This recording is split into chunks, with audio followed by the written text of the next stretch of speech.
ആയ സുഹൃത്തുക്കളെ, നമ്മളിപ്പോൾ ഉള്ളതേ നമ്മുടെ സുഹൃത്തിൻ്റെ കടയായ അയംബാലാസിലാണ്. ഓണത്തേക്കുന്ന് കുടക്കാപ്പറമ്പിലാണ്. മൂപ്പര കടയും കാര്യങ്ങളൊക്കെ നിങ്ങൾ കാണിച്ചു തരാം. പിന്നെ എന്തൊക്കെയുണ്ട് വിശേഷം? നല്ല വിശേഷം അല്ലേ? പിന്നെ കടയിൽ കച്ചവടമൊക്കെ എങ്ങനെയുണ്ട്? അതല്ലേ. ഇപ്പം എന്തുവാണ് നാളെ തുടങ്ങിയിട്ട്? അതല്ലേ. പിന്നെ നിങ്ങൾ എന്തൊക്കെയാണ് ബ്രാൻഡ് ഉള്ളത്?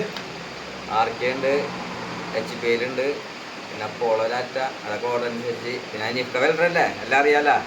നമുക്കറിയാം. നമ്മുടെ എന്താണ് നല്ല ബ്രാൻഡ് സാധനങ്ങളൊക്കെ നമ്മുടെ സുഹൃത്തിൻ്റെ കടയിലുണ്ട്.